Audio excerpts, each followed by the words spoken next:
My husband and his mistress sat in the front row, grinning like they had just won the lottery while I signed away the house, the cars, and the business. They thought I was surrendering, but 47 seconds later, his lawyer turned the page and went pale. They never bothered to read the clause about the $7 million in debt. I looked my ex in the eye and simply whispered thank you. My name is Peyton Reyes, and I walked into the Saguaro County Family Courthouse with the kind of calm that usually precedes a natural disaster.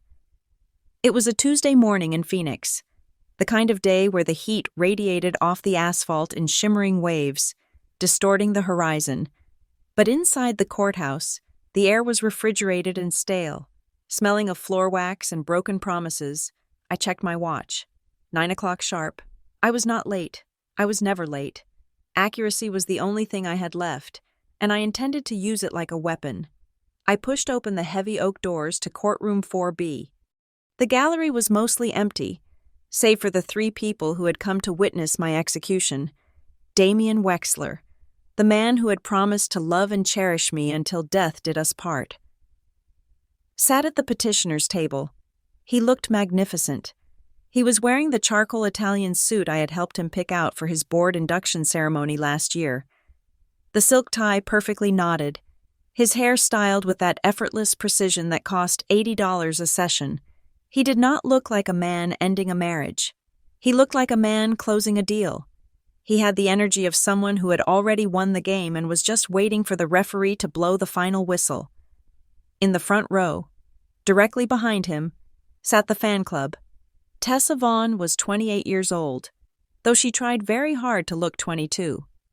She wore a white dress that was perhaps a little too short for a legal proceeding, and her blonde hair was blown out in soft, expensive waves. She sat with her legs crossed, her foot twitching slightly, radiating a nervous excitement. She was the new model, the upgrade. She looked at me as I entered, her eyes darting up and down, assessing my outfit, my hair, my lack of jewelry. She was not just the other woman, she was the replacement, and she wanted to make sure I knew my tenure was over. Next to her sat Marianne Wexler, my mother-in-law, or, I supposed, my ex-mother-in-law, in about 10 minutes. Marianne sat with her spine rigid, her hands folded over her designer handbag. She had always looked at me with a vague sense of disappointment, as if I were a stain on the carpet that she could not quite scrub out. Today, however, that disappointment had been replaced by a smug satisfaction. She looked at me the way one looks at a hired help who has finally been dismissed after a long, unsatisfactory probation period. She gave me a curt nod, a single sharp dip of her chin that said, "Finally." I did not nod back. I walked to the respondent's table and sat down. My hands were empty, no files, no frantic stacks of paper, just me. The court clerk cleared his throat. The sound echoed in the high-ceilinged room. Case number 49221, Wexler v. Reyes. Final hearing on dissolution of marriage. The reading began. It was a massacre. To the casual observer, it must have sounded like madness. The clerk listed the assets, item by agonizing item. The 4-bedroom house in Silver Palms Estates with the pool and the custom landscaping, the sleek black luxury SUV, the ownership shares in Redcrest Holdings, Damian's real estate development firm, the investment accounts, the retirement funds, the contents of the house, from the high-end electronics to the imported leather furniture. The respondent, Ms. Reyes, agrees to relinquish all claims to the marital residence. The clerk read, his voice monotone. The respondent agrees to waive all interest in the business entities known as Redcrest Holdings and its subsidiaries. The respondent agrees to surrender all interest in the joint brokerage accounts. It went on and on. I was giving up everything. I was walking away naked. I saw Tessa move in my peripheral vision. She held her phone low, near her lap, angling it carefully. I saw the soft flash of the screen. She was taking a selfie with Damian's broad back in the frame and the judge in the background. A victory selfie. A souvenir of the moment she officially won the prize. She tapped the screen, probably sending it to a group chat or posting it with a caption about new beginnings and manifesting destiny. Damien caught her movement and turned slightly. He did not reprimand her. He just offered a small, conspiratorial smirk. A wink. We got this. They were so happy. They were so confident. They thought the silence from my side of the room was submission. They thought my lack of a fight was an admission of defeat. Judge Holloway looked over his spectacles at me. He was an old man with deep lines etched around his mouth. A man who had spent 40 years watching people tear each other apart over china sets and custody schedules. He looked confused. He shifted through the paperwork, frowning. "Ms. Reyes," the judge said, his voice grave, "I have reviewed this settlement agreement. It is highly unusual." I stood up. "In what way?" "Your Honor?" "In the way that it is entirely one-sided," Judge Holloway said bluntly. "You are walking away from a 10-year marriage with absolutely nothing. No alimony, no division of property. You are signing over millions of dollars in assets to Mr. Wexler. I need to be absolutely certain that you understand what you are doing. Are you under duress? Has anyone threatened you?" The room went deathly quiet. Marianne leaned forward in her seat. Her eyes narrowed, daring me to speak. Damien tapped his pen on the table, an impatient rhythm. Tick, tick, tick. I looked straight at the judge. My heartbeat was slow. Steady. "No.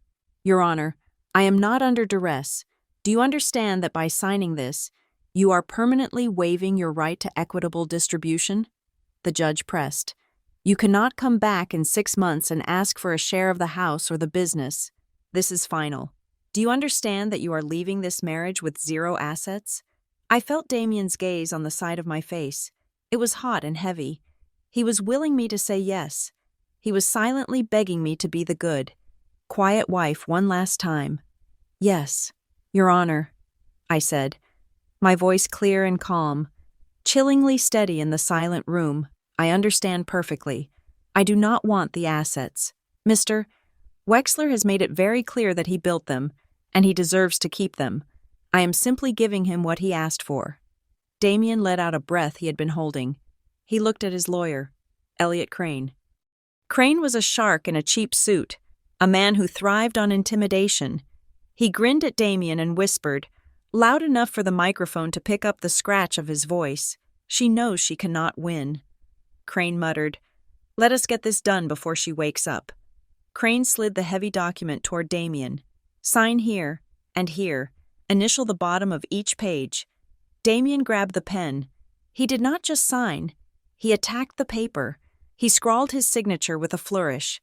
The ink dark and permanent. He was signing a receipt for his new life. He was signing a validation of his ego. He signed the page about the house. He signed the page about the cars. He signed the page about the company stock. He was moving fast, fueled by adrenaline and triumph. I sat down and folded my hands in my lap. I started counting in my head. 1. Damien finished the last signature. He tossed the pen down on the table. A gesture of finality. He sat back, crossing his arms, looking at me with a mixture of pity and contempt. 10. Crane gathered the papers. He was stacking them neatly, preparing to hand them up to the judge for the final stamp. He looked bored. This was just another win for him, another easy kill. 20. Crane flipped through the pages one last time, just a cursory check to ensure all the signature lines were filled. He smoothed down page 12, 30. He turned to page 13. This was the page that contained the standard boilerplate legal language, the indemnifications, the clauses that nobody reads because they are boring and dense and look like blocks of gray text. 40. Crane's hand stopped mid-turn. His eyes had snagged on something, a paragraph in the middle of the page. It was not standard. It was not boilerplate. It was a specific, custom-drafted clause that had been inserted into the additional provisions section. 45. Crane froze. His entire body went rigid, as if an electrical current had just surged through his chair. He blinked. Once, twice, he leaned in closer, his nose almost touching the paper. 47 seconds. The color drained from his face so fast, it was like someone had pulled a plug. He went from flush to a sickly, translucent gray. His hand, which was holding the corner of the page, began to tremble. It was a subtle shake at first, but then it grew, rattling the stiff paper with a dry, crinkling sound that seemed deafening in the quiet room. He read the line again and again. His lips moved silently, forming words that his brain refused to process. Damien did not notice. He was busy looking at Tessa, winking at her. He was already at the victory dinner. He was already spending the money he thought he had saved. I watched Crane. I saw the moment the horror truly hit him. He looked up slowly, turning his head toward me. His eyes were wide, panicked, pleading. He looked at me like I was a ghost. He looked at me and realized that I had not been surrendering. I was not the victim in this room. I met his gaze. I did not say a word. I did not have to. I just let the corners of my mouth lift slightly. It was not a smile of joy. It was the cold, hard smile of a steel trap snapping shut. I looked past him to Damien, who was still grinning like a fool. I looked at my husband, my ex-husband, with the soft, patient expression of a person who has just watched someone walk into a vault and lock the door from the inside, swallowing the key without even knowing it tasted like metal. The trap was sprung, and they had pulled the lever themselves. To understand why I smiled in that courtroom, you have to rewind the tape. You have to go back 7 years to the manicured lawns and beige stucco dreams of Canyon Ridge, to the outside world. Damien and I were the poster children for the American dream. We were the couple you hated a little bit because we looked too good on a holiday card. We lived in a 4,000-square-foot house that smelled perpetually of vanilla candles and floor polish. We drove matching luxury cars. We hosted the neighborhood 4th of July barbecue, where Damien would stand by the grill, holding a craft beer, telling everyone how he built Red Crest Holdings from the ground up with nothing but grit and a dream. He loved that phrase, self-made man. He used it like a badge of honor. He usually forgot to mention that the seed money for his first development deal came from my savings account, the money I had hoarded away during my years as a senior data analyst. That was the thing people often forgot about me, before I was Damien's wife, and before I was Caleb's mother. I was Peyton Reyes, the woman who could find a decimal point error in a 1,000-page spreadsheet at 7th Meridian Audit Lab. I was good at numbers. I understood how money moved, how it hid, and how it left trails. I lived in a world of black and white, profit and loss. But then Caleb was born. It started as a suggestion. Damien sat me down in our living room, the one with the vaulted ceilings that echoed if you spoke too loudly, and held my hand. He told me that he was making enough money now. He told me that Red Crest was taking off. He said that he did not want strangers raising our son. He painted a picture of a life where I did not have to stress about quarterly reports or rush hour traffic. Why work when you can be the queen of this castle? He had asked. It sounded like generosity. It sounded like love. So I quit my job. I traded my forensic auditing software for diaper bags and PTA sign-up sheets. And slowly, methodically, the walls began to close in. The shift was subtle. It was not a sudden coup. It was a slow erosion of my autonomy. It started with the bank accounts. Damien said it was easier if he managed the investments. He said the tax structure for the business was complicated, and mixing our personal finances would just create a headache for the accountants. So, the statements stopped coming to the house. They went to a post office box, or directly to his email, which was password protected. I was given a supplementary credit card. It was a platinum card, shiny and heavy, the kind that made cashiers raise their eyebrows. But it had a $2,000 monthly limit. If I wanted to buy new furniture or book a vacation, I had to ask him. I had to ask my husband for money like a teenager asking for an allowance. And the home office? That room became the forbidden zone. Damien installed a heavy deadbolt on the door. He told me it was because of client confidentiality. He said he had sensitive blueprints and contracts that could not be disturbed. "Don't worry about the paperwork, babe," he would say, kissing me on the forehead before disappearing behind the oak door. "I will handle the boring stuff. You just keep the peace." I believed him. I wanted to believe him. I thought his control was a form of protection. I thought the locked door meant he was shielding me from the stress of the business. I told myself that this was what a traditional marriage looked like. He made the money. I made the home. It was a transaction, but the transaction was fraudulent. As Caleb grew, the distance between the image Damien projected and the man he actually was became impossible to ignore. To the world, Damien was the doting father. At dinner parties, he would parade Caleb around on his shoulders, soaking up the adoration of our friends. He would brag about Caleb's reading level or his height percentile as if they were quarterly growth statistics. Look at him. Damien would beam, a chip off the old block. But when the guests left, the performance ended. Damien never went to a single soccer practice. He never sat through a parent-teacher conference. He never read a bedtime story. If Caleb cried, Damien would turn up the volume on the television or retreat to his office. He treated our son like a trophy, something to polish and display when company came over, but something that belonged on a shelf, silent and still. When the house was empty, then came the late nights. It is a cliché because it is true. The late meetings became frequent. He would come home at 11 o'clock at night, smelling of expensive scotch and someone else's perfume. Though he was careful enough to shower at the gym before he got into bed, he was irritable. He snapped at me if the coffee was not hot enough. He guarded his phone with the paranoia of a spy in enemy territory. If he left the room, the phone went with him. If he received a text, he would tilt the screen away, his thumb moving rapidly. I did not scream. I did not throw plates against the wall. I did not beg him to tell me who she was. Instead, the old Peyton woke up. The data analyst woke up. I stopped looking at him as my husband and started looking at him as a liability. I began to observe him not with the eyes of a hurt wife, but with the cold, detached gaze of an auditor conducting a risk assessment. I watched his patterns. I noted the days he was late. I tracked the mileage on the odometer versus the locations he claimed to have visited. I was gathering data. The breaking point did not happen with a bang. It happened in silence. It was a Tuesday. 6 months ago, Caleb had been waiting all day for Damien to come home. He had drawn a picture of a rocket ship at school, and he was bursting with that pure, vibrating excitement that only a 6-year-old possesses. He sat on the floor in the hallway, right outside the front door, clutching the drawing and a copy of his favorite book about space. He waited.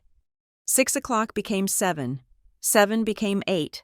I tried to get him to go to bed, but he refused. Daddy said he would see my rocket. Caleb insisted, his eyes heavy. By 9 o'clock, Caleb had fallen asleep on the hardwood floor. He was curled up in a small ball, his cheek pressed against the cold wood. The drawing crinkled under his small hand. The lock turned at 10:15. Damien walked in. He was flushed, his tie loosened, a frantic energy vibrating off him. He was on the phone, speaking in a hushed, angry whisper. "I told you not to call me at the house," he hissed into the receiver. He looked down. He saw his son sleeping on the floor, blocking his path to the kitchen. He did not kneel. He did not gently pick the boy up. He did not pause to look at the drawing of the rocket ship. Damien stepped over him. He lifted his leg and stepped over his own son like he was stepping over a bag of groceries or a pile of laundry. He did not even break his stride. He walked straight to the kitchen, opened the fridge, and poured himself a glass of water, still arguing into the phone. I stood in the shadows of the living room, watching. I felt something inside me snap. It was not a loud snap. It was the quiet sound of a final tether being cut. That night, I did not cry. I carried Caleb to his bed and tucked him in. Then I went to my room, lay down next to the man who was currently snoring with the entitlement of a king, and stared at the ceiling. The marriage was over. But I knew I could not just leave. Leaving would mean losing. Leaving would mean he kept the money, the house, and the control. If I walked out now, he would crush me in court. He had the resources. I had a supplementary credit card with a $2,000 limit. I needed access. I needed leverage, and I knew exactly where to find it. I looked toward the hallway, toward the locked door of his office. He thought the lock was to keep me out. He forgot that before I was a housewife, I was a woman who solved puzzles for a living, and every lock has a key, usually hidden in the most arrogant place possible because the owner thinks he is untouchable. I closed my eyes and smiled in the dark. The audit was about to begin. It started with a permission slip. Caleb's first-grade class was planning a day trip across the border to a cultural center in Nogales, and the school administration required a valid passport. I knew exactly where the passports were supposed to be. Damien kept all the vital documents in the grand mahogany desk in his office, the room that was usually fortified like a bank vault, but arrogance makes people sloppy. It was a Tuesday morning, 10 o'clock. Damien had left in a hurry, claiming he had a breakfast meeting with potential investors for a new luxury condo complex. In his rush to play the part of the busy tycoon, he had failed to engage the deadbolt. The door to his office was not just unlocked, it was ajar, a sliver of darkness visible against the bright hallway runner. I pushed the door open. The room smelled of cedar and stale air. I walked to the desk, my heart rate steady. I was not snooping. I told myself I was a mother retrieving a travel document for her son. That was the narrative. That was the justification. I opened the top drawer. It was organized, performative, a few Mont Blanc pens, a checkbook, some minted breath mints, no passports. I tried the second drawer, stationery. I tried the bottom drawer. It was heavy, stuck on the rails. I gave it a sharp tug, and it slid open with a metallic groan. There were no passports in there. There was only chaos. It looked like a paper shredder had vomited into the drawer. Stacks of envelopes were shoved in haphazardly, crumpled and bent, but it was the color that caught my eye. Amidst the white and manila envelopes, there were flashes of aggressive red. I reached in and pulled out the top envelope. The stamp on the front was not a polite request. It was a demand. Final notice. I opened it. It was a notification from a commercial lender regarding a bridge loan for $75,000. It was 90 days past due. I felt a cold prickle at the base of my neck. I reached back into the drawer and pulled out another one. A collection agency letter for unpaid vendors. Another one. A threat of lien placement on a commercial property I had never heard of. I sat down in Damien's leather executive chair. The leather was still warm from his body. I began to sort. This was no longer a search for a passport. This was a forensic excavation. The picture that emerged from that drawer was not of a thriving real estate empire. It was an autopsy of a financial corpse. Damien was not building wealth. He was juggling debt. He was robbing Peter to pay Paul, and then robbing Paul to pay a loan shark. He had taken out high-interest loans to cover the interest on previous loans. The assets he bragged about at parties were leveraged to the hilt. Then I found the document that stopped my breath. It was a loan agreement for $120,000 from a private equity lender. The terms were predatory. The interest rate was obscene. But that was not what made the room spin. It was the signature block at the bottom of page 4. There were 2 lines, one for Damien Wexler and one for Peyton Reyes. Both lines were signed. I stared at my name. It was a digital signature. A perfect electronic stamp authenticated by a service called DocuSign. The date stamp was from 3 months ago. I had never seen this document in my life. I looked closer at the metadata printed in the margin. The document had been sent to an email address. Peyton, Reyes Red Crest Partners. Com. I did not have an email address at Red Crest Partners. I had never had an email address there. Damien had created a dummy account in my name, accessed it himself, and signed my name to a 6-figure liability. He had committed fraud, identity theft, against his own wife. My hands wanted to shake. I wanted to scream. I wanted to call him and scream until my throat bled. But the auditor in me took over. The part of my brain that used to analyze risk variance at 7th Meridian Audit Lab snapped into focus. Screaming achieves nothing. Screaming warns the target. I reached into my pocket and pulled out my phone. I did not touch the papers with my bare hands anymore, treating them like contaminated evidence. I used the tip of a pen to flatten the pages. I opened the camera app. Click.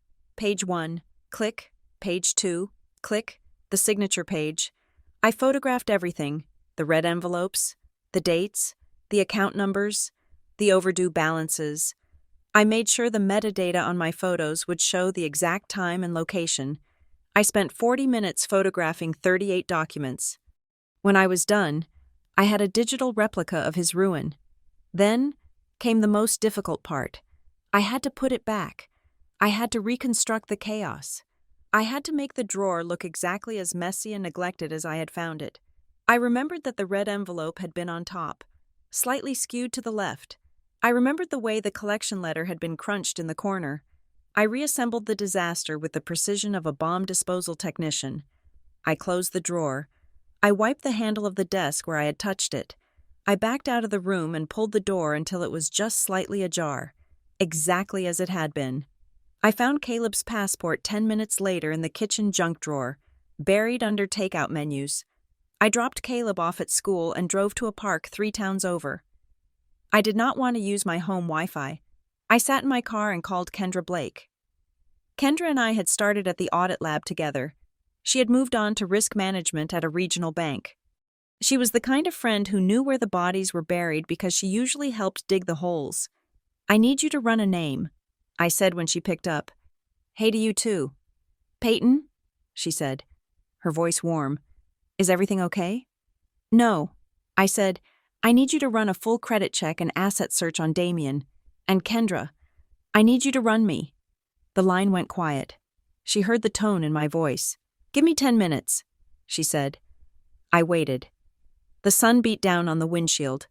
I watched a woman walking a golden retriever and wondered if her husband had forged her signature on a banknote that morning. When Kendra called back, her voice was different. It was professional, guarded. "Peyton, are you sitting down?" "Tell me," I said. "It is a bloodbath." "Peyton, his credit utilization is at 98%. He has liens on the commercial properties. He is cross-collateralized on everything. But that is not the worst part." "The house?" I asked. "He took out a second mortgage 6 months ago," Kendra said, "and a home equity line of credit 2 months after that. He forged the spousal consent forms." "Peyton, I am looking at the filing right now. The notary stamp looks fake." "How much?" I asked. "If the house was sold today, you would owe the bank money. There is no equity. It is underwater." "And the loans in my name?" "2 of them," she confirmed, totaling nearly $200,000, plus the liability on the house. "Peyton, if he goes down, he is taking you with him.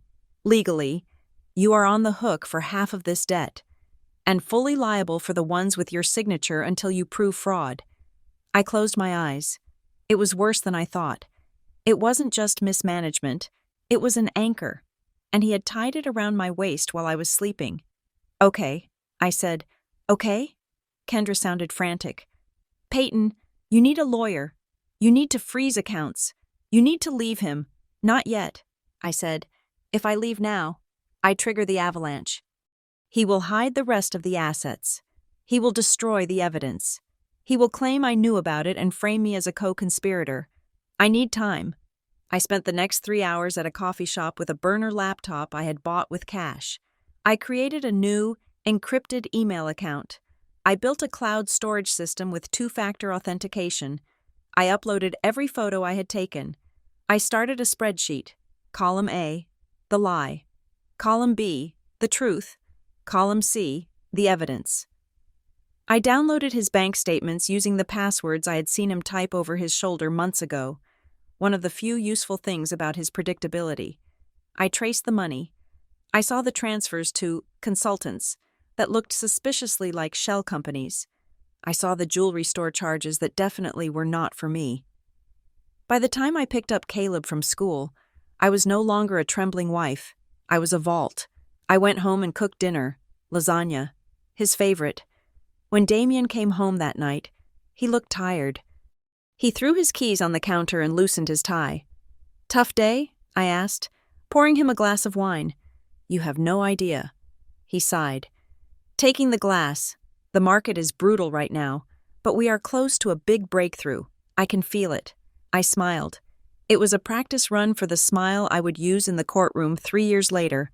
"I bet you are," I said softly. He drank the wine. He didn't know he was drinking with the enemy. He didn't know that the woman standing in his kitchen, wearing an apron and smelling of basil and tomato sauce, had just catalogued his destruction. I looked at him and I did not feel fear. I did not feel love. I felt the cold, hard clarity of a mathematician looking at an unbalanced equation. I was going to balance it. 3 years is a long time to hold your breath. Most people think revenge is a sprint.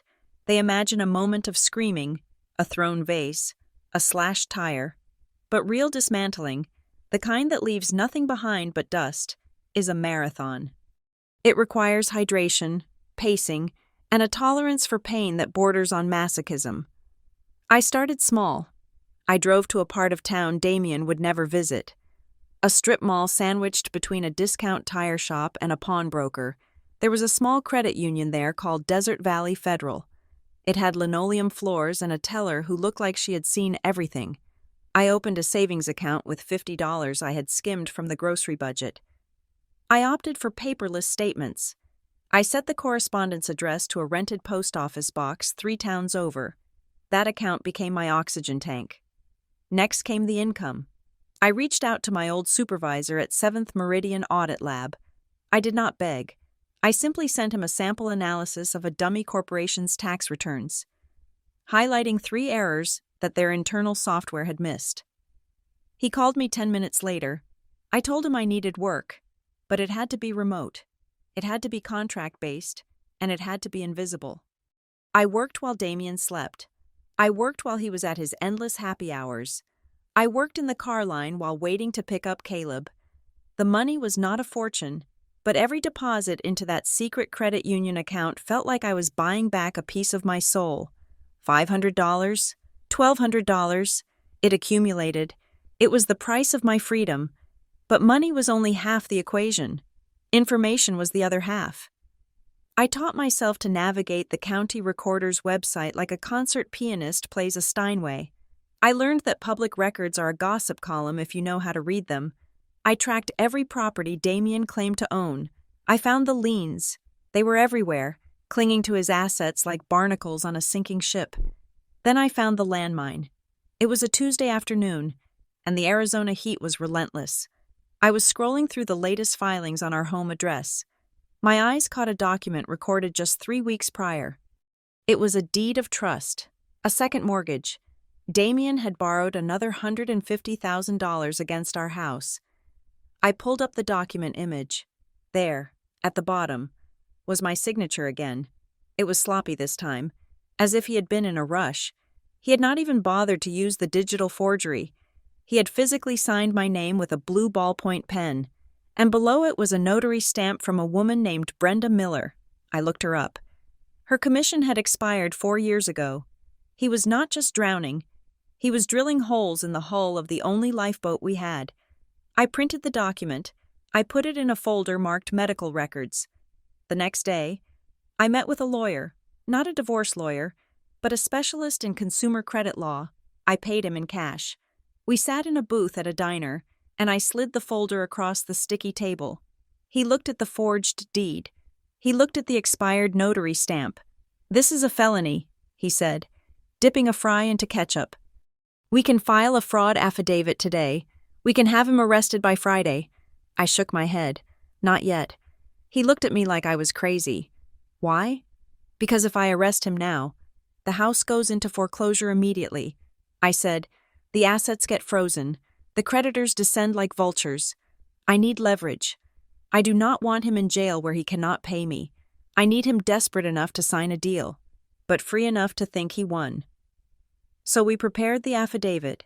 We filled it out, attached the evidence, and notarized it. But we did not file it. I took it home and hid it in the lining of an old winter coat in the back of the closet. It was my nuclear option. It was the weapon I would only use if the walls started to crumble before I was ready. The hardest part of the next 3 years was not the work. It was the acting. I had to become an Academy Award actress in my own kitchen. I had to look at a man who was stealing my future and ask him how his day was. I had to smile when he told me about a big deal that I knew was a lie. I had to ask for money for groceries with a trembling voice, pretending to be the helpless housewife, just to see the satisfaction in his eyes as he handed me a $100 bill. I let him believe he was the king. I stopped asking questions. I stopped complaining about his late nights. When he came home smelling of perfume, I did not sniff his shirt. I washed it. I ironed it. I hung it back up. "You are being so supportive lately." He told me once over dinner, "I appreciate you not nagging me like the other wives do." I cut my steak and smiled. "I am just trusting your vision." Damien. I was feeding his ego because his ego was the blindfold.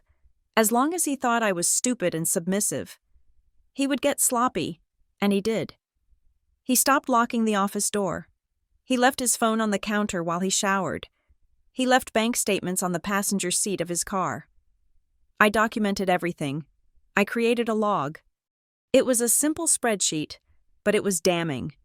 Date: November 4th. Event: Damien returns home at 2 a.m. Evidence: Uber receipt found in jacket pocket. Destination listed as the Sapphire Lounge. Financial impact: $300 charge on the joint visa. Date: December 12th. Event: password change on the main brokerage account. Action: recovered new password via keystroke logger. I installed on the home desktop. I was building a wall of facts. Through it all, I built a fortress around Caleb. To my son, nothing changed. Mommy was still there to make pancakes on Saturday mornings. Mommy was still there to help with the science fair project. I made sure the tension never leaked into his world. When Damien missed a soccer game, I told Caleb that Daddy was working hard to buy us nice things. When Damien forgot a birthday, I bought a present and signed Daddy's name. It killed me to give him credit for my efforts, but I was playing the long game. I needed Caleb to be stable. I needed him to be happy. I could not let him become collateral damage in this war. As the end approached, a strange phenomenon occurred. As Damien's financial reality grew darker, his spending became brighter. It is a common behavior in fraudsters. When they know the end is near, they do not save. They spend. They try to outrun the collapse with a display of wealth. Damien bought a Porsche. He drove it into the driveway one evening, the engine purring like a jungle cat. It was silver, sleek, and cost more than my first 3 years of salary combined. He hopped out, beaming. He tossed the keys to me. "Business is booming." "Babe," he shouted, "we have to look the part." I caught the keys. They felt heavy and cold. I knew, because I had checked the accounts that morning, that he had financed this car at an interest rate of 12%. I knew he had used a shell company to secure the loan. I looked at the car, and then I looked at him. He was manic. His eyes were too wide, his smile too tight. He was terrified. He was buying toys to convince the world, and himself, that he was not drowning. I walked over and kissed him on the cheek. "It is beautiful." "Damien," I said, "you deserve it." I handed him back the keys. Inside. I was calculating. The car was an asset, yes, but it was also a liability.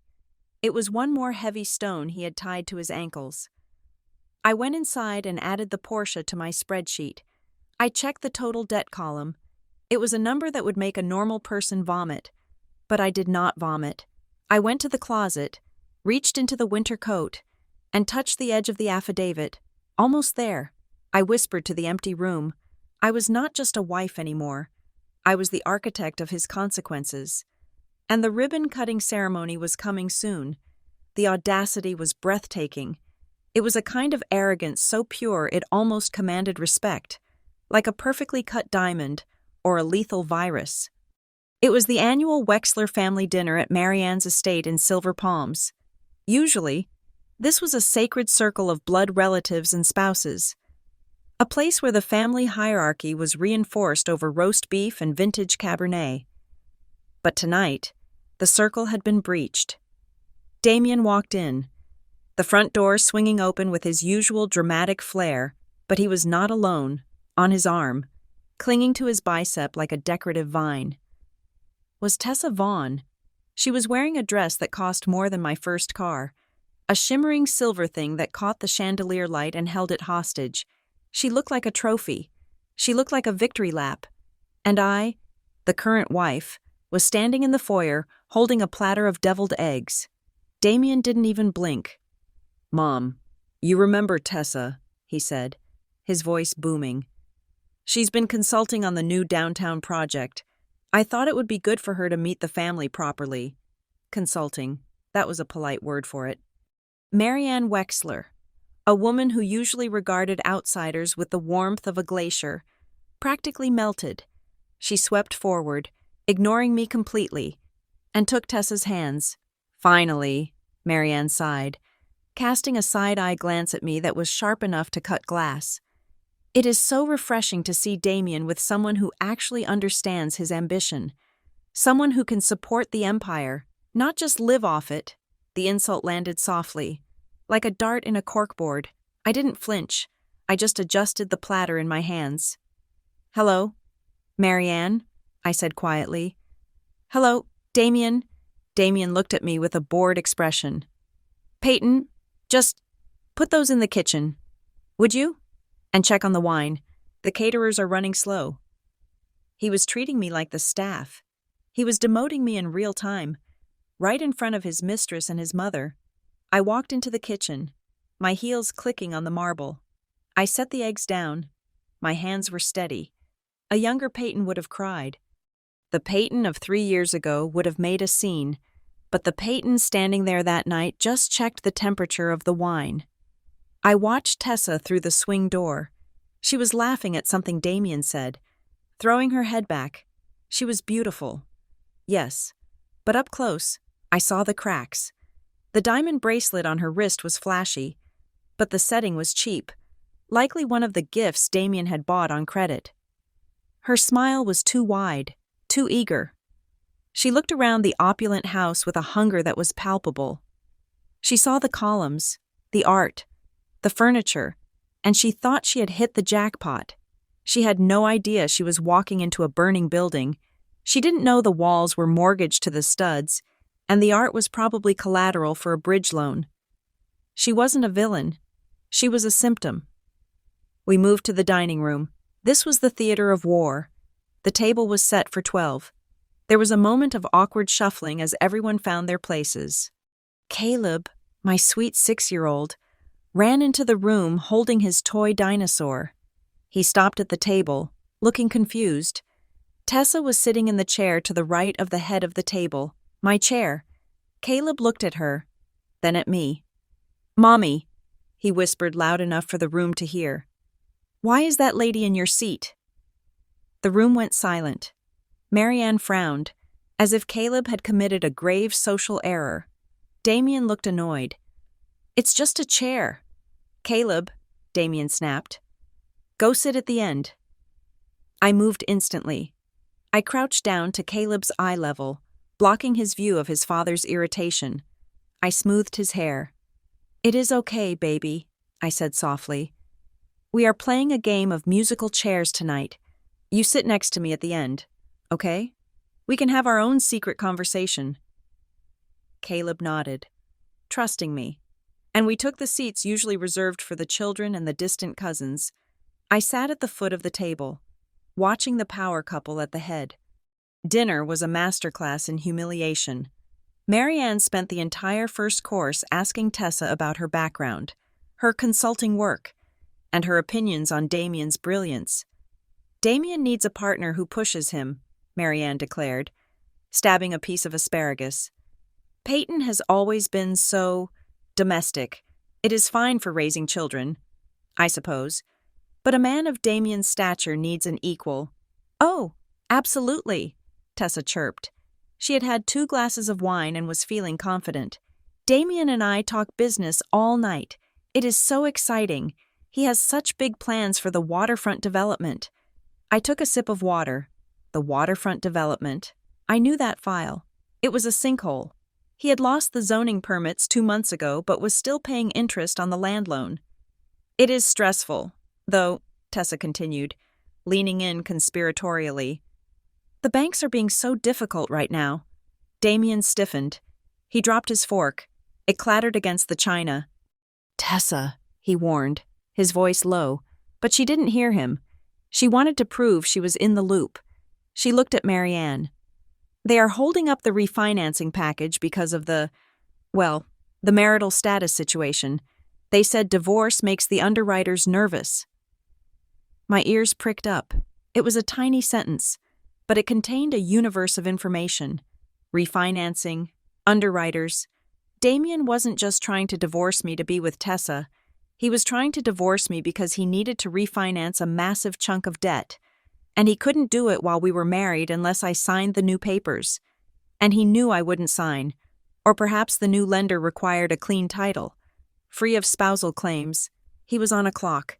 He needed the decree absolute so he could close the new loan. If he didn't close the loan, the house of cards would fall. Tessa, Damien said again, louder this time. We do not discuss business at the table. Oh, sorry, she giggled, oblivious to the fact that she had just handed the enemy the encryption key. I just meant we need that closing date to hurry up so we can celebrate properly. Closing date. I kept my face perfectly smooth. I cut a piece of chicken for Caleb. Inside, my brain was racing. He was desperate. He was running out of liquidity. That explained the rush. That explained the aggressive settlement offer. He needed me out of the picture not out of hatred, but out of financial necessity. Damien glared at me, checking to see if I had understood. She wouldn't get it anyway, Damien muttered, taking a heavy swig of wine. Peyton thinks a balance sheet is something you put on a bed. She has no head for the real world. She is happy living in her little bubble while the adults do the heavy lifting. The table laughed. Marianne chuckled. Even the cousins smirked. It was the perfect opportunity to defend myself. I could have listed his debt-to-income ratio. I could have recited the statutes on fraud. I could have mentioned the foreclosure notice I saw in the system yesterday, but I didn't. You are right, Damien, I said softly, looking down at my plate. I probably wouldn't understand. It sounds very complicated. Damien relaxed. He sat back, satisfied. He thought he was safe. He thought I was the same ignorant wife he had married 10 years ago. Exactly, he said, puffing his chest out. Leave the strategy to me. I looked up then. I let my gaze drift around the table. I looked at the crystal goblets, the heavy silver cutlery, the silk curtains. I looked at Marianne's pearls and Tessa's borrowed confidence. It was all a stage set. It was styrofoam painted to look like marble. They were eating a feast on the deck of the Titanic, laughing at the iceberg, and I was the only one who had checked the lifeboats. Mommy, Caleb whispered, are you sad? I squeezed his hand under the table. No, sweetie, I whispered back. I am not sad. I looked at Damien one last time. He was toasting Tessa, his smile tight, sweat beading on his upper lip despite the air conditioning. All of this is fake. I thought, the money, the status, the power, it is all smoke, but the debt. I reminded myself as I took a bite of the food I had likely paid for with my future credit score. The debt is real, and it is coming for you. Thank you for dinner, I said to the room at large. Nobody answered. They didn't think I was worth a response. That was fine. I didn't need their politeness. I needed their signature on the divorce settlement I was about to let them draft. And tonight, they had told me exactly how to make sure they signed it quickly. They were in a hurry, and haste is where the devil hides the details. The conversation I had been waiting 3 years for did not happen with tears or screaming. It happened with the clinical detachment of a board meeting for a failing subsidiary. It was a Wednesday morning. Damien did not go to work. He stood in the living room, wearing his suit jacket but no tie, checking his watch as if he had a hard stop in 15 minutes. I want out, he said. He did not look at me. He was looking at a spot on the wall just above my head. I want a divorce, Peyton, and I want it fast. I have instructed my counsel to expedite the process. If we cooperate, we can have this done in 30 days. He spoke about our marriage the way one speaks about a lease agreement on a copier machine. It was expired. It was no longer efficient. It was time to upgrade. I sat on the edge of the sofa, folding my hands in my lap to hide the fact that they were perfectly steady. Okay, I said softly. What about Caleb? Damien waved his hand dismissively. You keep the boy. Obviously. The boy. Not Caleb. Not our son. The boy. He continued without missing a beat. You take full physical custody. I will take visitation rights. Standard schedule. Every other weekend. Holidays. Whatever the state minimum is. I am in a building phase right now. Peyton, I cannot have a 6-year-old underfoot while I'm trying to close deals. You are better at the domestic stuff anyway. It was a transaction. He was trading his flesh and blood for free evenings and weekends. He was liquidating his fatherhood because it was an underperforming asset. And the rest? I asked. I keep the house, Damien said. I keep the cars. I keep Redcrest Holdings and all associated accounts. He paused, waiting for me to explode. He expected the greed of a scorned woman. He expected me to fight for the china, the artwork, the equity. I keep everything because I built everything, he added, his voice hardening. You have not earned a paycheck in 7 years. Peyton, you have lived in my house, driven my cars, and spent my money. I am willing to be generous and not ask you for back rent. But do not think for a second that you are entitled to half of my empire just because you signed a marriage license. I looked at him. I looked at the man who had forged my signature, leveraged our future, and lied to my face every day for a decade. He truly believed he was the victim here. He believed he was a titan of industry being weighed down by a parasite. He had no idea that the empire he was fighting so hard to keep was actually a burning cage. I will meet with your lawyer. I said, Damien hired Elliot Crane. Of course he did. In the Phoenix legal circles, Elliot Crane was known as a scorched earth litigator. He was the guy you hired when you did not just want to win, you wanted to humiliate the opposition. He cost $600 an hour and wore cologne that arrived in the room 5 minutes before he did. The meeting took place in Crane's office downtown. It was a glass box on the 42nd floor, designed to make you feel small. Damien sat on a leather chair, looking out the window at the city he thought he owned. Crane sat behind a desk that was wide enough to land a plane on. I sat in the guest chair. It was lower than theirs, a classic power play. Mrs. Wexler, Crane began, sliding a thick document across the mahogany. This is a stipulated settlement agreement. It outlines the terms Damien discussed with you. It is a clean break. I reached for the document, but Crane put his hand over it. Before you read it, let me give you some free advice, he said, his voice dripping with faux concern. You could hire a lawyer. You could spend $10,000 of your own money I know you do not have, to fight this. But the law is clear on contribution. Damien is the sole earner. The courts in this county do not look kindly on spouses who drag out proceedings out of spite. If you fight us, we will bury you in litigation costs until you are bankrupt. Damien turned from the window. Just sign it. Peyton. Stop being difficult. I am offering you a clean slate. You walk away with no strings attached. You get Caleb. That is what you want. Isn't it? I pulled the document out from under Crane's hand. I opened it. I pretended to read. In reality, I was scanning for the clauses my own lawyer, the brilliant and invisible Lydia Harrow, had predicted would be there. Clause 4.1. Petitioner retains sole ownership of the marital residence. Clause 5.3. Petitioner retains 100% interest in Redcrest Holdings. Clause 6.0.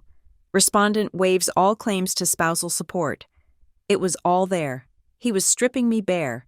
To the uneducated eye, it looked like robbery. To me, it looked like a life raft. I looked up at Damien. I needed him to say it. I needed the verbal confirmation to match the paperwork. I needed to know that his greed was absolute, because his greed was the only thing that would make him blind enough to sign the trap I was about to lay. Damien, I said, my voice trembling just enough to sell the performance. You really want everything? You want the house, the business, the accounts? You want to keep it all? Damien laughed. It was a cold, sharp sound. Of course I want it all. Peyton, it is mine. I earned it. I took the risks. I did the work. Why should you get a 50% cut of my success just because you sat at home? Yes, I want everything. I nodded slowly. And in exchange, I get full custody of Caleb? I asked. You are waiving your right to challenge me on decisions regarding his school, his medical care, his upbringing. I do not have time for PTA meetings. Damien scoffed. You take the kid, I take the assets. That is the deal. He was so proud of himself. He thought he was negotiating a Shark Tank deal. He was trading a human being for a pile of debt wrapped in a Gucci belt. I will take this home to review, I said. Standing up, Crane frowned. Sign it now, Mrs. Wexler. The offer expires when you walk out that door. No, I said. I need 24 hours. I walked out of that office with my heart hammering against my ribs. I did not feel defeated. I felt exhilaratingly light. He had just demanded, on the record, to keep every single toxic asset he possessed. But the war was not just legal, it was social. By the time I got back to the suburbs, the narrative had already been spun. Damien had been busy. My phone remained silent. The group chat for the neighborhood book club, usually active with gossip and wine memes, was dead. When I went to pick up Caleb from school, I felt the shift in the air. The other mothers, women I had known for years, avoided eye contact. They huddled in small groups, whispering. I caught snippets of it. Poor Damien. She really let herself go. He outgrew her. She is trying to take all his money. Damien had painted a masterpiece of victimhood. He was the hard-working provider trapped in a loveless marriage with a lazy, grasping wife. He was the hero breaking free. Then came the call from Marianne. It was 7 o'clock in the evening. I was making macaroni and cheese for Caleb. The phone rang, and her name flashed on the screen like a warning light. I heard you are hesitating, Marianne said without preamble. Her voice was ice over gravel. I'm just reading the contract. Marianne, do not play games with my son, she hissed. Damien has a reputation to uphold. He needs this divorce finalized so he can move forward with his life. If you drag this out, Peyton, if you try to make a scene in court, I will make sure everyone in this town knows exactly who you are. Who am I? Marianne, I asked. You are a nobody, she said. You are a placeholder that Damien kept around too long. And listen to me closely. If you try to hurt his finances, you are hurting Caleb. Do you want your son to grow up with a bankrupt father? Do you want to be the reason the Wexler name is tarnished? The irony was so thick I almost choked on it. She was threatening me with the very ruin her son had already created. She was terrified of a scandal, unaware that the scandal was already written in the ledgers I had photographed. I will do what is best for Caleb, I said. See that you do, she snapped. Sign the papers. Be grateful he's letting you walk away with your dignity. The line went dead. I put the phone down on the counter. I looked at the pot of boiling water. They thought they were surrounding me. They thought they were cutting off my supply lines, isolating me, starving me out. They wanted me to feel small and scared so I would sign their paper just to make the pain stop. They didn't know that I had already won. I turned off the stove. I walked to the living room where my purse was sitting. Inside, tucked into a side pocket, was the draft from Elliot Crane. I took a pen. I did not sign it. Not yet. Instead, I sat down and began to mark it up. I wasn't going to fight him for the assets. I was going to give him exactly what he wanted. I was going to give him the house. I was going to give him the company. But I was going to add a few lines of my own. Damien wanted it all. And as the old saying goes, be careful what you wish for. If Elliot Crane was a sledgehammer, Lydia Harrow was a scalpel. Kendra had given me her number on a sticky note, slid across a table at a noisy diner 3 weeks prior. She told me that Lydia was not the kind of lawyer who made the cover of local magazines. She did not have billboards on the highway promising to fight for your rights. Lydia operated out of a converted brownstone in a quiet, historic district, and her waiting room smelled like old books and lemon tea, not fear and cologne. I walked into her office carrying a plastic storage bin. It was heavy. Lydia was a woman of indeterminate age, somewhere between 50 and 70, with steel gray hair cut in a sharp bob and glasses that hung on a chain around her neck. She did not stand up when I entered. She just gestured to the chair opposite her desk and looked at the bin. Is that the marriage? she asked. Her voice was dry, like parchment. That is the audit, I corrected. I sat down and began to unpack 3 years of silence. I laid it out in stacks, organized by category. Stack 1, the debt. This was the largest pile. It contained the photos of the red envelopes, the foreclosure notices, the maxed-out credit card statements, and the bridge loans with interest rates that bordered on usury. Stack 2, the fraud. This was the dangerous pile, the digital signatures stamped with my name on dates I was out of town, the notarized deeds with expired commissions, the second mortgage on the house that I had never consented to. Stack 3, the harassment. Printed screenshots of text messages from Damien calling me useless, emails from his mother threatening my social standing, the log of his late nights, and the receipts from the jewelry stores. Lydia watched me work. She did not say a word until the table was covered. Then, she put on her glasses and began to read. The silence in the room stretched for 40 minutes. I watched her face. She was unreadable. She flipped through pages, cross-referencing dates, tapping her finger against the spreadsheet I had created. She was an accountant's lawyer. She spoke my language. Finally, she closed the file on the bridge loan and looked at me.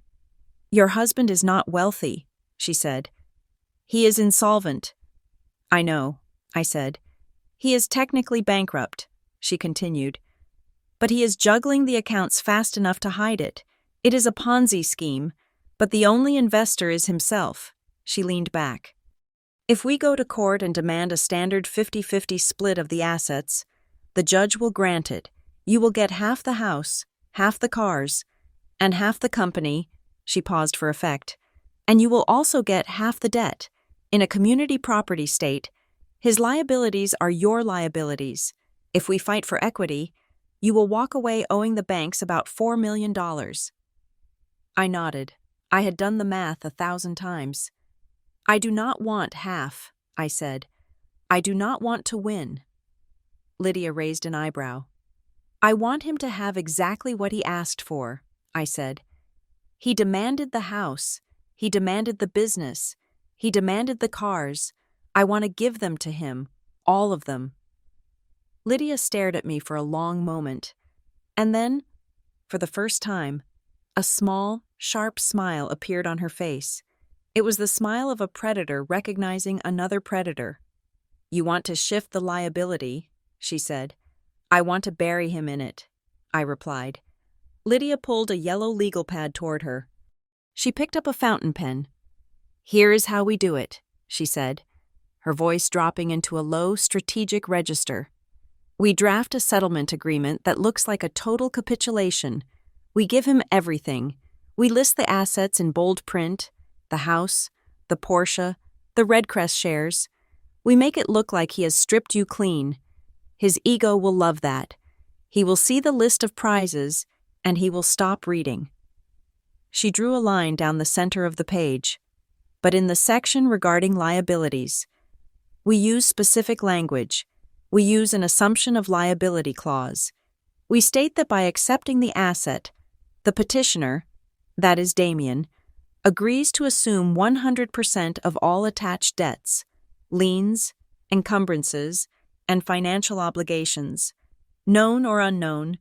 We add a hold harmless provision, which means if the creditors come after you, he is legally required to pay them back and cover your legal fees. Will he sign that? I asked. If we hide it correctly, Lydia said. We do not hide it by making the text small. We hide it by making the document boring. We bury it on page 13 or 14, sandwiched between standard boilerplate about tax filings and dispute resolution. Men like Damien do not read the boilerplates. They read the first page to see what they won, and the last page to sign their name. She wrote something else on the pad. And to seal the deal, she added, we include a waiver of independent review. We make him sign a statement saying he has had full access to the financials.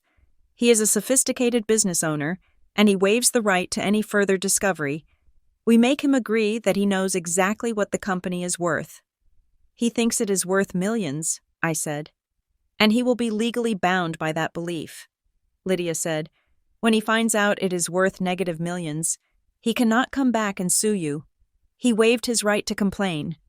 What about the fraud? I asked, pointing to the second stack. The loans in my name, the forged mortgage, if he assumes the debt, does that absolve him of the crime? Lydia's expression darkened.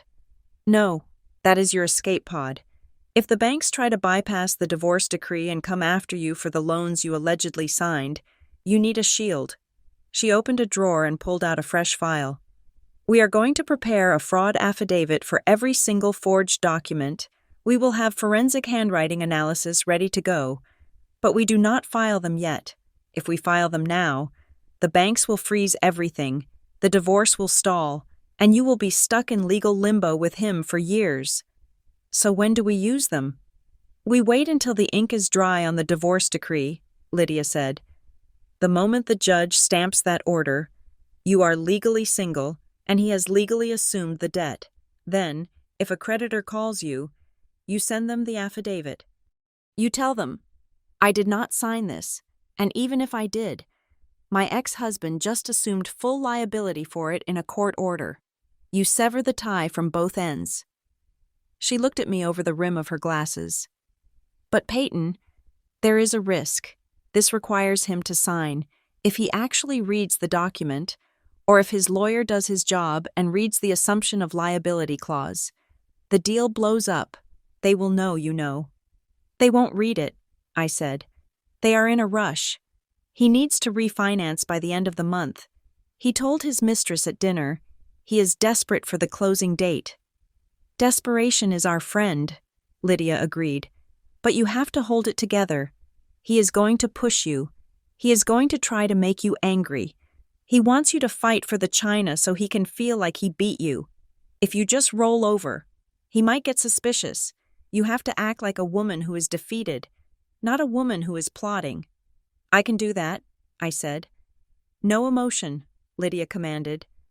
If he insults you, you take it. If his mother calls you trash, you say thank you. You are a statue. You are a ghost.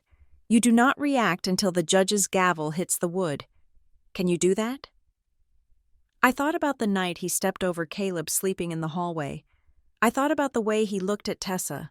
I thought about the 7 years I had spent making myself smaller so he could feel big. I have been practicing for this role for a long time, I said. Lydia nodded. She began to type. The sound of her keyboard was rhythmic and sharp, like a machine gun firing in the distance. One last thing, she said, not looking up. The settlement. We will title it the Global Resolution and Asset Allocation Agreement. It sounds fancy. Damien will like that. We will give him the win. We will let him think he is the smartest man in the room right up until the moment the roof caves in. I left her office an hour later. The sun was setting over the city, casting long shadows across the pavement. I felt a strange sensation in my chest. It wasn't happiness. Not yet. It was the cold, focused adrenaline of a soldier who has just been handed the coordinates for the airstrike. I drove home, and for the first time in years, I turned on the radio and sang along. I wasn't singing because I was happy. I was singing because I had a secret. I wasn't the victim anymore.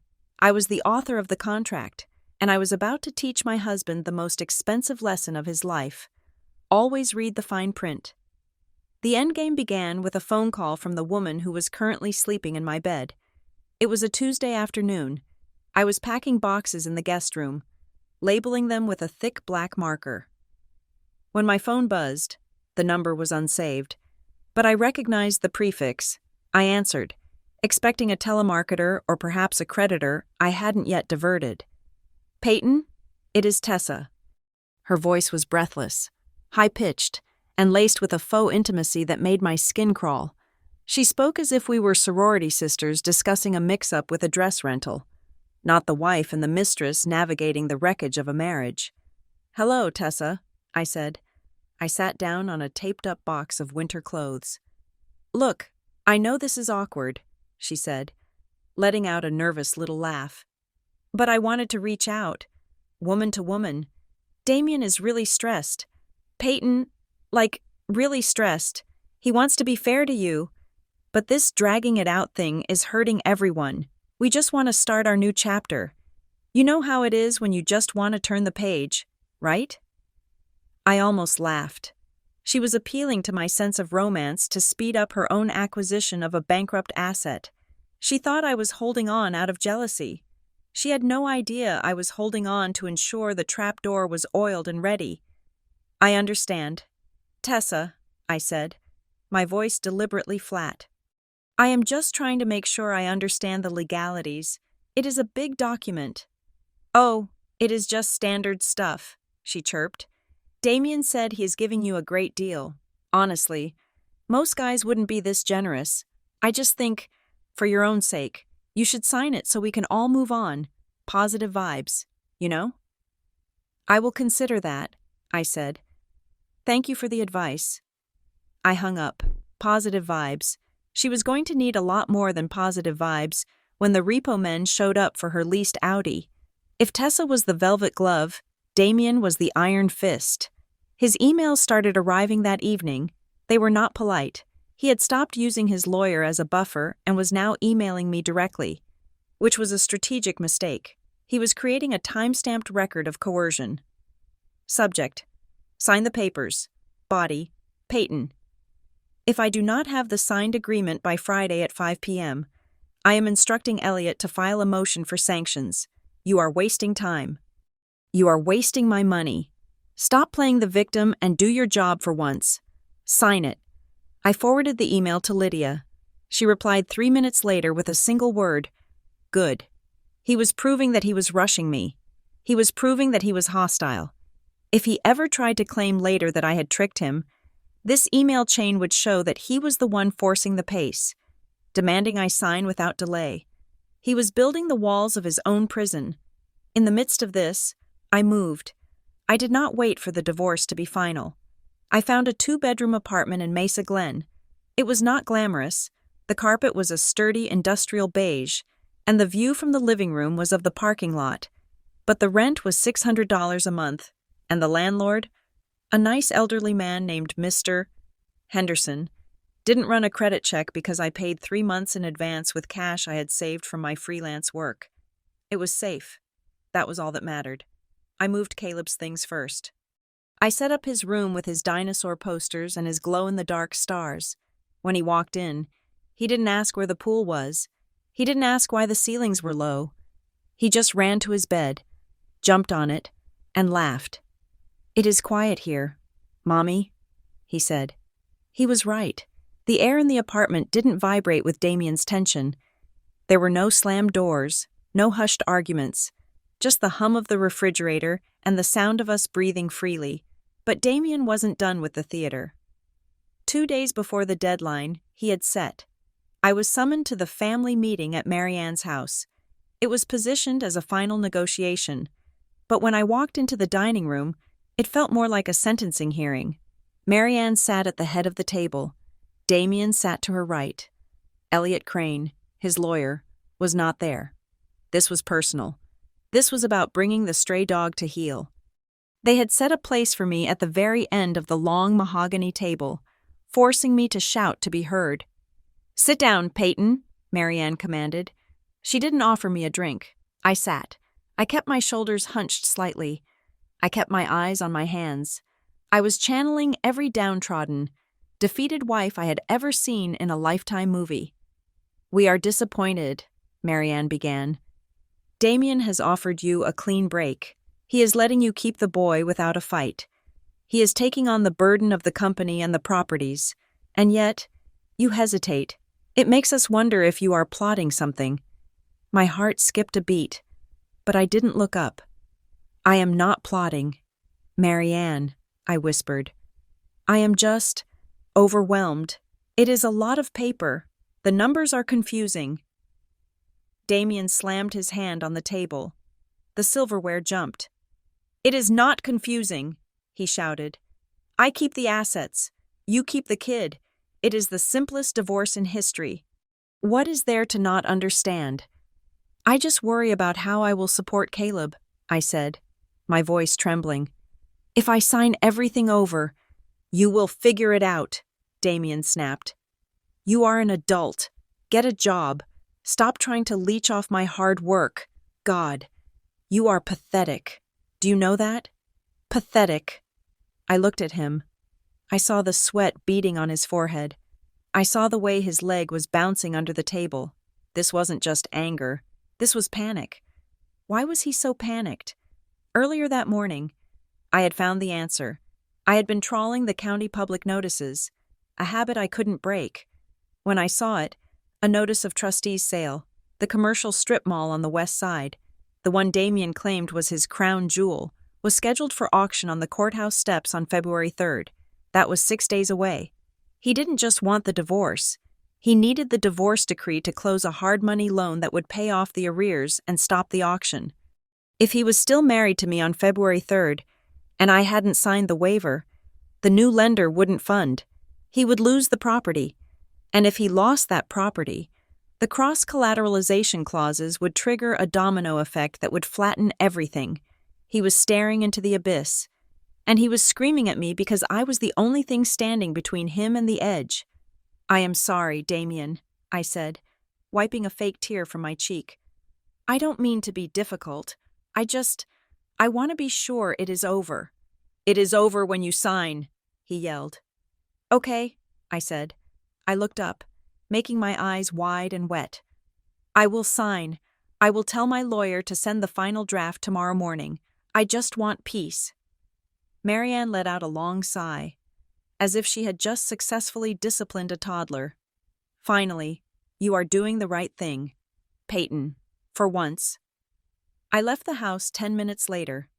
As I walked to my 10-year-old sedan, I didn't feel humiliated. I felt like a sniper who had just adjusted for windage and elevation. I called Lydia from the car. Release the draft, I said. Are you sure? Lydia asked. He is desperate, I said. He has an auction in 6 days. He won't read it. He will just look for the signature line. I made the changes, Lydia said, her voice crisp. I moved the liability assumption clause to page 14, paragraph 4. It looks like standard indemnity language, and I added a new section where he explicitly acknowledges that he has declined independent auditing and accepts the financials as is. It creates a voluntary bind. Perfect, I said. And Peyton? Yes? I added a clause that grants you a lump sum payment of $5,000 to assist with moving costs. It makes the rest of the surrender look more believable. If he thinks he bought you off with a few $1,000s, he will feel like he won. You are a genius, I said. I know, Lydia replied. The next 24 hours were a blur of silence. I sat in my small apartment, listening to the clock tick. I imagined Elliot Crane receiving the document. I imagined him scanning the first few pages. Seeing that we had conceded the house and the company, I imagined him calling Damien and saying, "She folded. We got it all." I imagined them laughing. The court date was set for Friday morning. It was an emergency hearing, granted because both parties had reached a mutual agreement, on Thursday night. I laid out my clothes. For years, Damien had dictated what I wore. He liked tight dresses, high heels, things that showed off his property. I reached into the back of my closet and pulled out a suit I had bought at a thrift store. It was a soft gray, modest, unassuming. It was the kind of suit a librarian or a schoolteacher might wear. It didn't scream power. It didn't scream revenge. It whispered invisible. I placed the suit on the bed. Next to it, I placed the small silver locket my grandmother had given me. It was the only piece of jewelry I was keeping. Inside was a tiny picture of Caleb. I wasn't dressing for a battle. I was dressing for a funeral. I was going to bury Damien Wexler's life, and he was going to hand me the shovel and thank me for it. I turned off the light and lay in the dark, my eyes wide open. Tomorrow, I whispered to the ceiling. Tomorrow, I would lose everything. And in doing so, I would gain the world. The night before the end of the world, or at least, the end of the world as Damien Wexler knew it, was quiet. I sat in the plastic chair I had bought for $12 at a second-hand store, watching Caleb sleep. The light from the street lamp outside filtered through the cheap blinds of our apartment. casting stripes of shadow across his duvet. He was breathing deeply, his small chest rising and falling in a rhythm that felt like the only honest thing left in my life. One arm was thrown over his head, his hand curled into a loose fist. For years, I had watched him sleep in a custom-designed nursery in Silver Palms. Surrounded by Italian furniture and hand-painted murals, that room had been beautiful. It had also been cold. It had been a showroom, not a sanctuary. Here, in this cramped apartment in Mesa Glen with its peeling baseboards and the faint smell of someone cooking curry next door, the air felt warmer. Tomorrow. I whispered to the sleeping boy, tomorrow. The invisible chain around our ankles breaks. Tomorrow. We stopped sinking. I stood up and walked to the small laminate table in the kitchen. The file was there. It was a thick stack of paper, held together by a heavy binder clip. The cover page read, Global Resolution and Asset Allocation Agreement. It sounded so official, so final. I sat down and opened it. My hands knew the way. I turned past the preamble, past the definitions, past the list of assets that gave Damien the house, the cars, and the company. I stopped at page 14. It looked so innocent. Paragraph 4 was a dense block of text, the kind of legalese that makes eyes glaze over. I ran my finger over the lines. Petitioner acknowledges that he has declined the opportunity for independent auditing. Petitioner assumes full and sole responsibility for all liabilities, known and unknown, attached to said assets. Petitioner agrees to hold respondent harmless against any and all claims. I did not highlight it. I did not dog-ear the page. That would be a signal. Instead, I memorized the shape of the paragraph. I memorized the way the text justified against the margin. I needed to know exactly where the bomb was buried so I could watch him step on it. My phone buzzed on the table. It was Lydia. Go to bed. Peyton. The message read, Tomorrow. You are a statue. You do not speak unless the judge asks you a direct question. You do not explain. You do not defend. Let him do the talking. He loves the sound of his own voice. Let him talk himself into the grave. I typed back a single word. Understood. I put the phone down and reached into my pocket. I pulled out a small, tarnished silver locket. It had belonged to my grandmother, a woman who had raised 4 children on a seamstress's wage. It was not valuable. The silver was thin, and the hinge was loose. Damien had hated it. He had offered to buy me a diamond necklace to replace it, calling it junk jewelry that embarrassed him at galas. He never understood that its value lay in the fact that it was real. It was the only thing I owned that did not come with an amortization schedule or a hidden interest rate. I rubbed my thumb over the worn metal. For 7 years, Damien had told me I was bad with money. He told me I didn't have the stomach for business. He told me I was too emotional, too soft, too focused on the small details to see the big picture. I almost laughed aloud in the empty kitchen. It was exactly that attention to small details that was about to destroy him. If I had been the big picture thinker he wanted me to be, I might have just fought for a settlement check. I might have ignored the decimal points and the dates on the loan documents, but because I was the small thinker, the data analyst, the woman who noticed when a number didn't line up. I had found the rot. He thought my silence was stupidity. He thought my compliance was submission. He was about to learn that the most dangerous person in the room is the one who listened while you were bragging.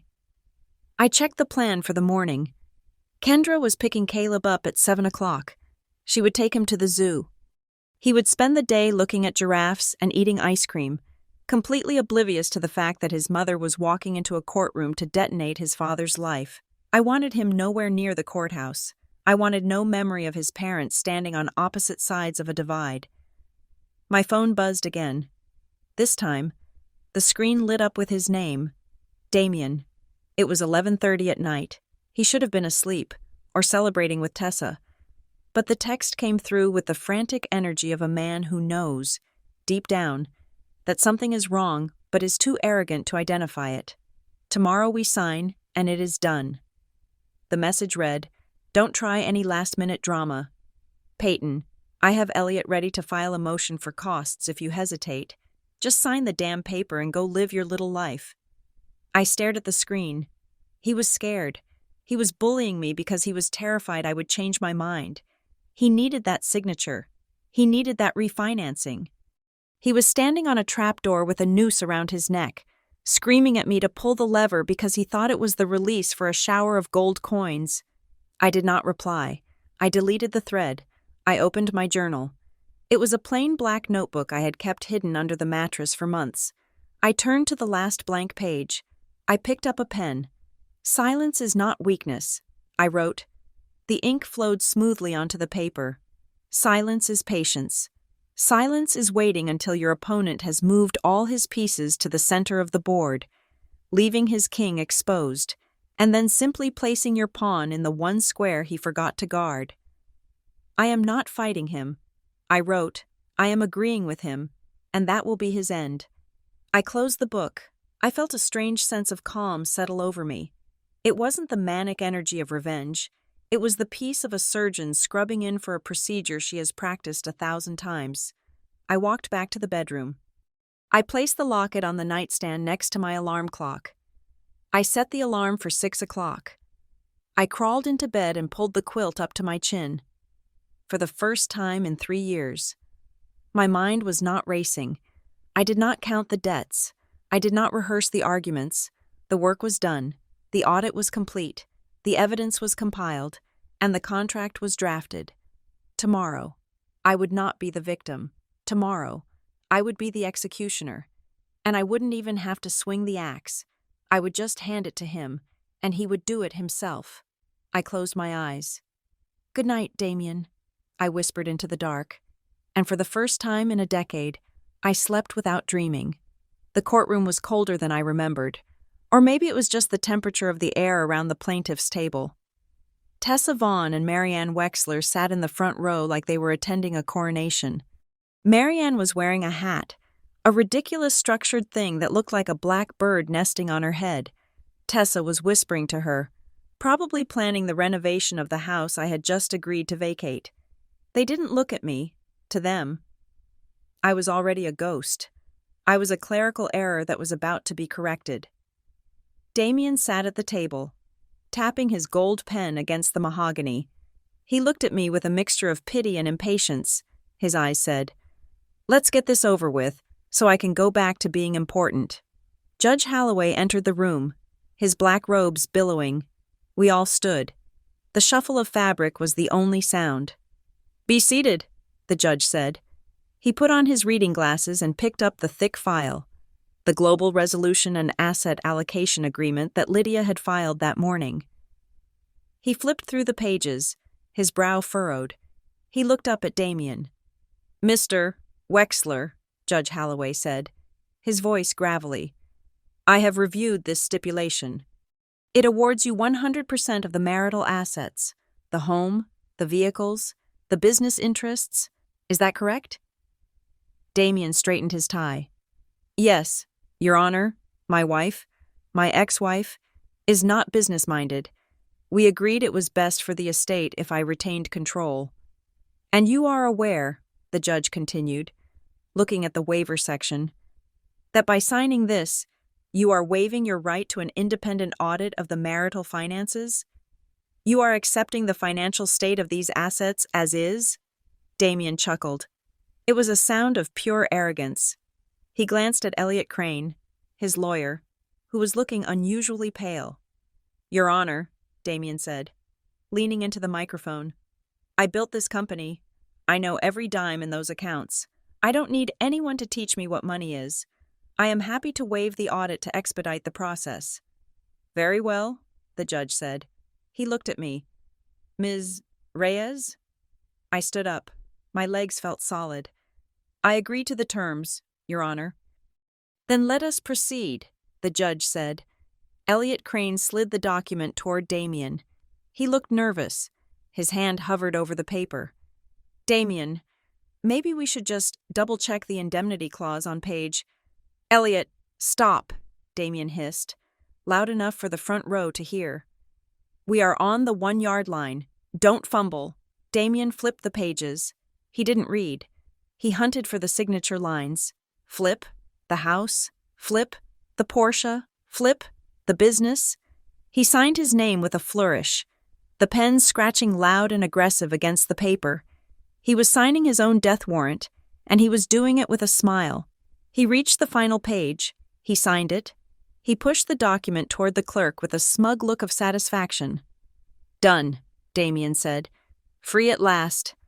Elliot Crane reached out and pulled the document back, just to organize the copies.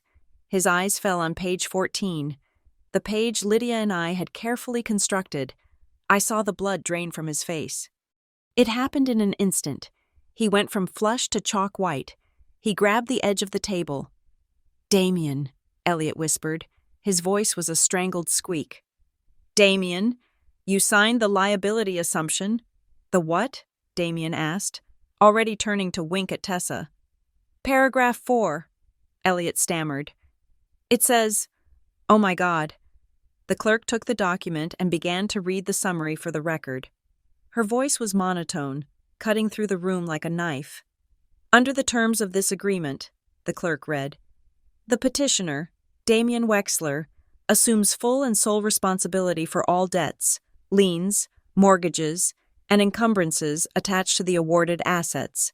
This includes, but is not limited to, the primary mortgage, the secondary home equity line of credit, the commercial bridge loans, and all outstanding business liabilities. The petitioner agrees to hold the respondent, Peyton Reyes, harmless, and indemnifies her against any creditor claims." The room went silent. A heavy, suffocating silence. Damien's smile froze. It didn't disappear. It just stuck there, like a glitch in a video file. "Wait, what?"